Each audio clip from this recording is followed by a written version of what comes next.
do I make my Thanksgiving dinner special and on a budget? Are you cooking? Let's talk about it. Welcome to Are You Cooking on Reach Up TV. You may have received a box or a bag of food for your Thanksgiving dinner and possibly wondering, what do I do with all this stuff? Yes, you can take these ingredients, put them into a pan and simply heat them up. Or with a few inexpensive ingredients, you can make your Thanksgiving dinner go from to memorable and special. Or if you're buying the food yourself, these simple classic Thanksgiving recipes will give you a good place to start. Every one of these recipes will take you less than 15 minutes and they all have 5 or less ingredients. Let's get to it. The first recipe we're going to make is candied yams. Candied yams are 4 ingredients and 1 pan and thrown in the oven for only 25 minutes. So you're going to need a 29-ounce can of yams. Drain it well and pour it into a casserole dish or an aluminum pan. I'm using an aluminum pan and I'm just using 1 can. I need just a small serving because I have many other side dishes, so I'm going to do just this small pan. And so we're going to spread the yams out into the pan and then we're going to add some butter. Butter sticks have measurements on the side, so we're going to count 1, 2, 3, 4 tablespoons is a 1/4 cup, and it is indicated on there. I have cut the 1/4 cup from the stick of butter, and we're going to evenly distribute the 1/4 cup of butter on the sweet potatoes. There you go. All right, once we've added the butter to the sweet potatoes, we are then going to take a 1/2 cup of brown sugar. In one of our previous episodes, we were talking about measuring, and in them, we measured brown sugar. So if you remember how to do that, you scoop the brown sugar, you're going to press the brown sugar down into the cup, and then that's your full measure. We're going to spread the brown sugar out over the butter and the yams. Try to make it as even as you can, and then go ahead and sort it out so it's even. And once you've done that, you can add marshmallows to the top. And we're going to put as many as you need in here to make it even. You don't want anyone to be without any marshmallows on their candied yams, so it's okay to go a little bit overboard on the marshmallows. This is our favorite part. All right. Believe it or not, that is candied yams. Yams, brown sugar, butter, and marshmallows. Our oven just went off, so we're gonna go ahead and put that right in there for 25 minutes, and it'll be ready to go. So a frequently asked question is, are yams and sweet potatoes the same things? So I'll go over this fun fact for you. This can says yams, but right underneath it, it says cut sweet potatoes in syrup. In the United States, sweet potatoes you find everywhere. Yams, true yams that have a darker brown skin and a white center, are found in specialty stores and generally come from Africa. So most of the time in the cans, you're actually getting sweet potatoes. So they are interchangeable. If you're going to substitute the canned yams or sweet potatoes with fresh, what you'll need to do is make sure you peel them, and then you can cook them either by putting them in the microwave, parboil them, or bake them. And then they'll be soft enough for you to mash and put into your casserole dish. We did make this candied yams dish with just those 4 ingredients, but you can easily put walnuts, pecans. I've even heard of people putting coconut on it. So that's just some fun ways to dress up the candied yams even more. Let's get on to the next recipe. This next recipe is a family favorite and one of mine, usually one of the first things to fly off the table: green bean casserole. Now, Campbell's Soup came out with this recipe, I think it said over 60 years ago. So I think that it's been proven that it works and it's easy. So you're gonna start by putting 2 cans of green beans into your bowl. And then we're going to add 1 can of Campbell's cream of mushroom soup. Now, an alternative to this would be using cream of chicken soup. If you really don't like mushrooms, it really does work just as well. Then we're gonna add the milk, which is a 1/4 cup, and a teaspoon of soy sauce. Take a spoon, mix it well, and once it's mixed, we're going to add our French fried onions to that. Now you can add more beans to it if you want to. You can add fresh. You don't have to use canned. In there. And then we're going to add the French fried onions. The recipe calls for 2/3 of a cup. You can add more. It's your kitchen. We're going to fold these in so we don't break them too hard. Folding is just where we pick it up and fold it under instead of mixing it really hard. There you go. Looks simple enough. We're going to take a 9-inch square pan.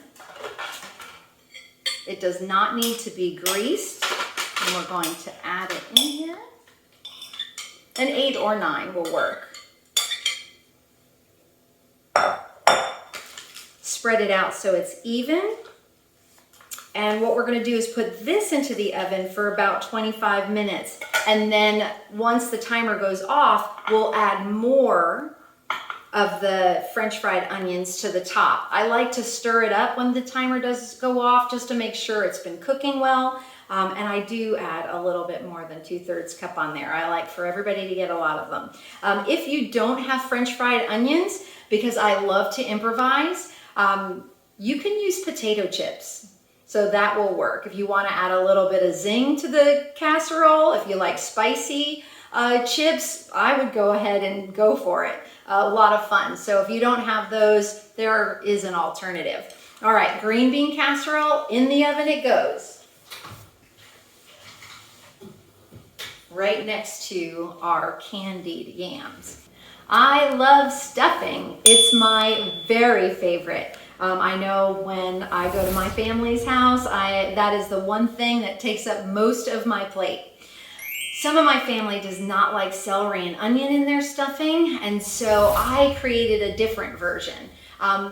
When you buy the stuffing bags, some of them have pre-seasoning. This one says herb seasoning on it.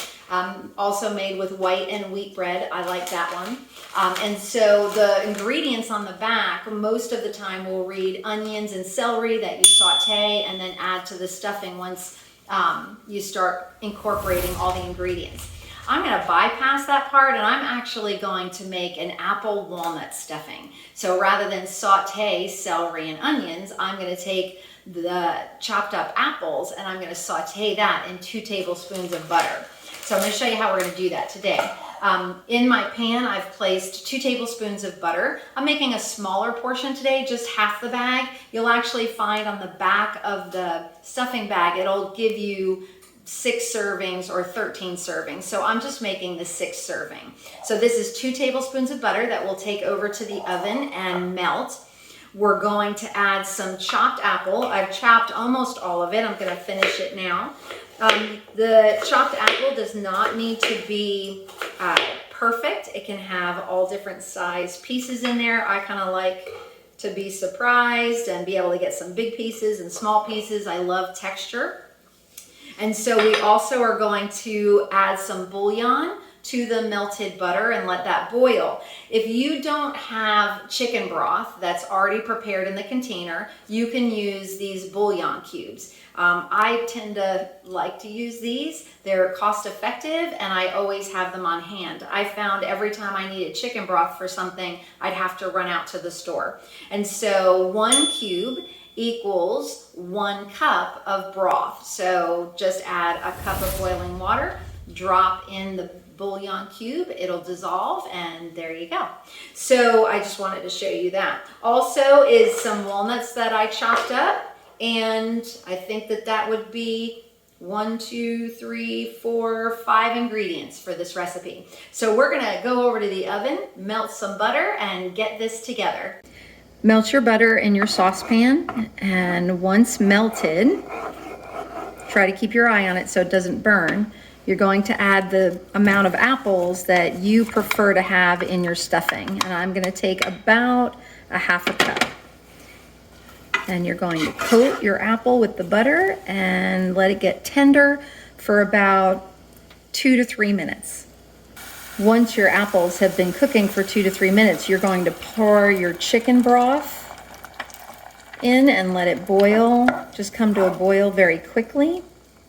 Once it comes to a boil, you want to take your stuffing mix and your walnut mixture and add it to the liquid, and you're going to want to take it off the heat and stir well, and then we'll get it plated to go in the oven.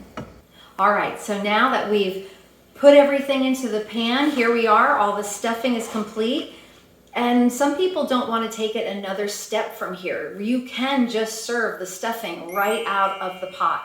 However, some like a little bit of crispiness on the top, so you can put it in the oven to cook for a little bit longer, 20 minutes if you want. You'll have to gauge it. You can make the stuffing, cool it, and actually freeze it up to a month. You can also interchange different ingredients with this recipe as well. Bacon is a great addition to this. Making a sausage apple and walnut stuffing is great. Maybe that would constitute having it for breakfast with some eggs on the side. It is great to have so many choices. So go to town and be creative. All right, on to our next recipe. Last but not least, honey skillet butter corn. Certainly we can take a can of corn and boil it on the stove or put it in the microwave with a pat of butter and be done with it. But why not get a little bit creative? Only 4 ingredients: corn, honey, cream cheese, and butter. So we've taken 2 tablespoons of butter, and we're going to take 2 tablespoons of honey. I've already added 1 to our skillet. And we're going to melt those over on the stove. And then we're going to add corn, melt some cream cheese. Let's go at it. I've added the corn to the melted butter and the honey. Stirred it for about 3 to 5 minutes, adding the cream cheese to make the corn nice and creamy. Once the cream cheese melts, I'm gonna keep it in the skillet for a little bit longer, maybe browning some of the corn, and then you can just put it in a serving dish and we're gonna serve it right away. So about 2 to 3 minutes. So there you have it, 4 easy holiday side dishes: candied yams, green bean casserole, honey butter skillet corn, and apple walnut stuffing. I'm so glad you joined us today. We hope it gave you some ideas that fit into your time and your budget. Be sure to watch our next episode. We're gonna cover some fall desserts. Are you cooking? Let's do this thing.